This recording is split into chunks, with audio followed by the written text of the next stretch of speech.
Hello and welcome to this latest edition on 15 Minutes on ...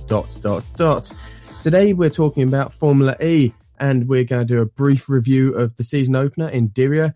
We're going to look ahead, do a preview of the Santiago E-Prix, look at the early championship contenders and the potential surprise contenders who could be in the mix. Joining me today is Topher Smith. Hello, Topher. Hello there. And if you can get us started, if you can just give us a quick review of what happened at that season opener in Saudi Arabia, the E-Prix in Diriyah. Well, we were treated to an absolute cracker of the season opener in both races, and we came away with a bit of an unexpected championship leader in the form of Alexander Sims from BMW I Andretti. He's already shown that he does have the speed from his rookie season, especially when he was contesting for victory in Marrakesh before that rather unfortunate incident with his then teammate Antonio Felix da Costa. But he's now announced himself truly as a future star of Formula E, with 2 pole positions in both the races. However, in the first of those 2 races, did seem to be lacking of the race pace. He went on to finish 8th in that race, with the eventual winner being Sam Bird, who takes a record of being the only driver so far to have won at least one race in every season of Formula E so far. And the only other person who can share that record with him is Lucas di Grassi, if he goes on to take a victory of the season. That podium was completed by a bit of an unexpected duo in the form of Andre Lotterer from Porsche Formula E and Stoffel Vandoorne from Mercedes EQ. Now, they've both had podiums in Formula E in the past, but what was surprising to me was the fact that they are both in completely new teams, Lotterer being with Porsche and Vandoorne being with Mercedes. And for me, that just goes to show the effort that both of those German marques have put in into entering the all-electric series, and they came away with some silverware to show for it. Now, in the second race, Sims converted another pole position into his maiden series victory, and it was a well-deserved one as well. He controlled that race from the start, showed absolute sublime car control in the way that he was handling his BMW I Andretti, and potentially could have been a 1-2 for the team, with Max Günther coming across the line in second. However, the young German was unfortunately penalised for overtaking under safety car conditions, and that dropped him down to 11th, just outside the points. So second place was taken by Lucas di Grassi, and another third place for Stoffel Vandoorne. So Sims leading the championship. Vandoorne's 2 third places have put him second, 5 points behind Sims. And third in the championship is Sam Bird after his victory in the first race. But unfortunately, he did retire from the second race of the weekend, so he was unable to add to his tally. Well, the second race of the season, that was kind of the main one with some controversy, if my memory serves me correctly, with the safety car. And as you say, the BMW got put backwards, and then loads of cars seemed to be overtaking under the safety car. No one seemed to be sure of where the safety car line is, whether you could overtake there or at the start line. There was just a lot of confusion, I felt. The first those drivers to fall foul of that, as it were, was Antonio Felix da Costa in the Diesta Cheetah. This was when he was challenging Sims for the lead of the race after that certain safety car period.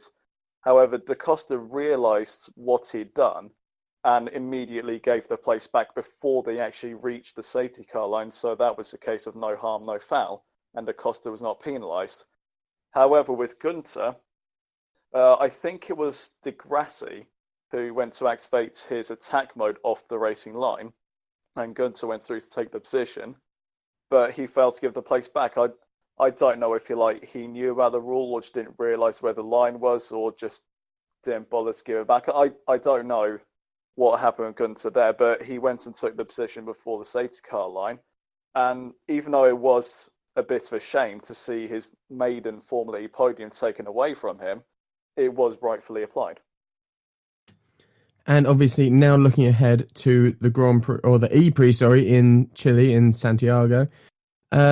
What do we expect there? Do we expect the same characters to be at the front? Your Sam Bird, Stoffel Vandoorne, and Alexander Sims? Or are we expecting to see a bit of a mix-up? Because we've got Pascal Wehrlein, who's done very well in here before. He's in 17th in the championship. Daniel Abt is 10th. And looking down the order, Jean-Eric Verne of retirement and 8th place. He's 12th in the standings. And Sebastian Buemi even further down in 20th. Are we expecting to see those rise to the top again, or do you think this new order will stay? See, the thing about Formula E is that it's a bit inconsistent in terms of the results it can produce, and I don't mean that in a bad way at all. If you think back to season 5, we had 8 winners from the first 8 races from 7 different teams, and it was inconsistent in terms of a pecking order, but it made for brilliant racing. It made it exciting. We had no idea who was going to be champion that season. I think if we're now looking forward to Santiago, we could expect to see the likes of Bird, Sims, Van Dorn, De Grassi, and so on, all challenging at the front again. But you just never know in this series. I think the only thing that I've really got to look back on in terms of a prediction, if you like, is the fact that Bird took victory around Santiago last season, and he's already got himself a win this season. So if I had to put money on anyone fighting at the front this weekend, it would be Sam Bird. But obviously that is something that can change in the blink of an eye. Bird could finish down in 20th for all I know. And we could have, I don't know, we could have Felipe Massa, for example, going through and winning the race. Maybe Wehrlein could finally take the win that some argue he should have took last season. I just don't know. And for me, that's the beauty of Formula E, is that you can't really predict what's going to happen until the checkered flag has fallen. Well, my tip would be Sebastian Buemi, because, like I say, he's 20th in the standings, and he's going to be in that final group in qualifying to go out and set their time. So to have someone down there like that, Felipe Massa, I believe, is also in the same group. So to have someone like that right in the sweet spot of where the track should be the best, he should be starting near the front. Last year Buemi enjoyed, or it seemed to be, he enjoyed complaining about being in the front group every time, the first group to qualify, and being down the order in qualifying. Well, he's got no excuse now. It's kind of, he's got to prove that he can do it and he can deserve his crown back. See, I think there is some merit to the arguments that if you're in a later group, then the track conditions are better. But I'm not convinced that it's enough to be a complete excuse, if that makes sense. In Buemi, he's a proven winner in Formula E. He's got the record of the most Grand Prix E-Prix victories. He's got the record of the most E-Prix victories in Formula E.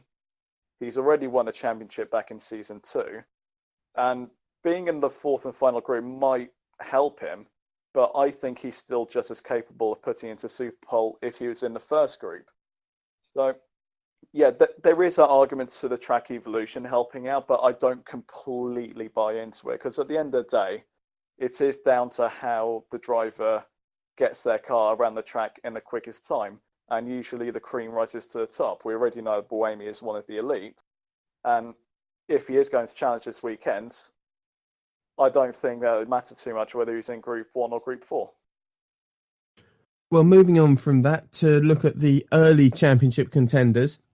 We've seen in Formula E repeatedly that consistency really is what counts in this championship. Stoffel Van Dorn, 2/3, he stands out to me as the driver, obviously with the most consistency at the moment, possibly aside from Mark Wingha, who's had 20th and 19th, but I don't think he's going to be in championship contention personally. So yes, Stoffel Van Dorn would be my early tip for who to look out for in the championship race. Do you think he's got a chance this year? Yeah, of course, Van Dorn's got a really good chance this season, actually. The Mercedes car has proven that it's already quick, but not just at the hands of Van Dorn, also at the hands of his teammate Nick de Vries. In his first ever Formula E race at the season opener in Diriyah, he qualified 3rd on the grid and went on to finish 6th in the race. And for a rookie in a championship such as Formula E, that's a brilliant result. And we already know just what a talent de Vries is. He's one of the most dominant Formula 2 champions we've seen. He's won races in most of the categories he's ever been in. So I think that Mercedes have really got their act together in terms of preparing themselves for their first assault of Formula E. And of course, they had the help from having HWA Race Lab last season to gather data with. And that's now converting into their on-track performance here. And Van Dorn, as you mentioned, 2 podiums in 2 races. That's a fantastic start to the season for any driver. I mean, Alex Sims, he's got himself an 8th place and a 1st and sits at the top of the standings. But the key word that you mentioned there is consistency. And that was evident in season 5 as well. As I mentioned earlier, 8 different winners from 8 races and no idea who's going to be champion. But at the end of it, he was the one who was consistently up there scoring points all season long. And that turned out to be Jean-Eric Vergne. He was the most consistent performer across the entire course of the season. And Van Dorn, I'm not going to discount him for anything this season. Everyone knows how good a driver Stoffel Van Dorn is. If he can get the Mercedes hooked up, not just in Santiago, but in any of the races across the rest of the season, I would not be at all surprised to see him stand on the top step. And Sam Bird, he always seems to be the bridesmaid, never the bride. Like you say, he's the only driver so far to have won a race in every season of Formula E. Is it his turn? Does he? I know you can never deserve a championship. You either win it or you don't. It doesn't matter if you deserve it. But he's surely in with a chance again. He's got to be in the mix. Oh, he's always going to be in with a chance. He's vastly experienced in this category. But the thing that I find most amazing about Sam Bird's record, not just in Formula E, but in his entire single-seater career, he's never won a championship. He's had plenty of runners-up and 3rd places and whatnot, but he's never actually taken a championship title. And that has always amazed me, that statistic about Sam Bird, how he's never actually taken a championship. And I would absolutely love to see him do it this year. I mean, I don't have a particular bias towards any driver on the grid, but if you're talking about who deserves a championship, you have to look at not just Formula E, but his entire career. I think it's about time that Sam Bird took a championship title. So looking further down the order, is there anyone that can spring a surprise and fire themselves up? Obviously, very, very early in the season, but still 16 drivers of the 24 have scored points so far.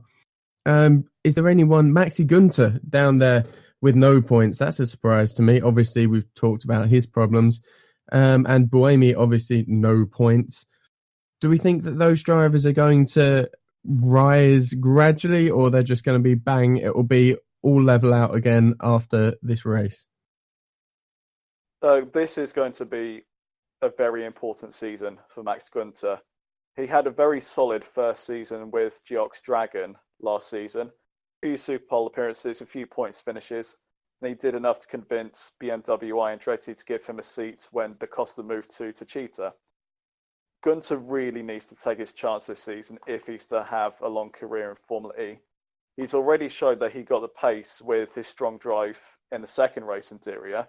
Unfortunately, got the penalty at the end. But he has shown that he can be up there. He can compete at the front. I can't really predict with any certainty whether he's going to be a championship contender or not. Don't forget, he is still relatively inexperienced in Formula E.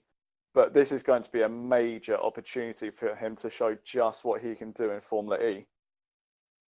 Will he get a podium? I don't know. I'd like to see him put all of his hard work. I'd like to see all of his hard work come to fruition and see him rewarded with what would finally be a podium finish. But I just don't know. But the one thing that I took away from the Diriyah weekend was just how well some of the rookies did.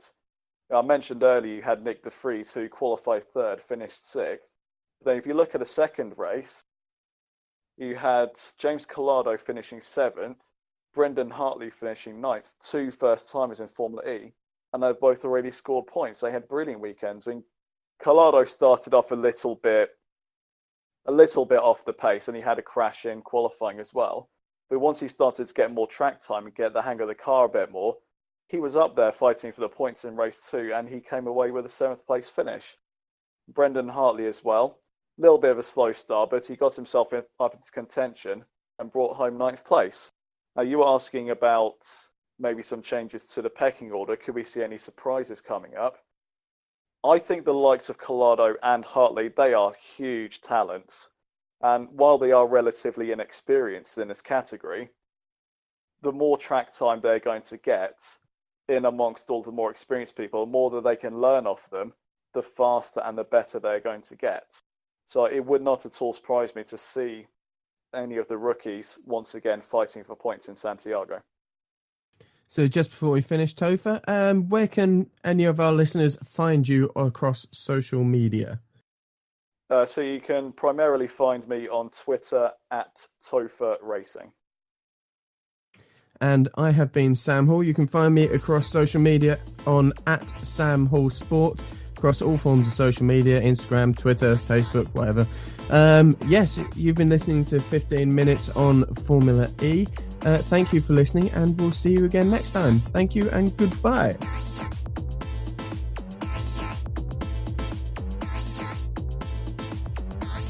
"15 Minutes on Formula E" with host Sam Hall and special guest Formula E editor for Downforce Radio, Topher Smith. Produced by Florian Schmeis. This has been a high-speed Autobahn production for Downforce Radio, the nation's motorsport station. See you next time, and thank you for listening.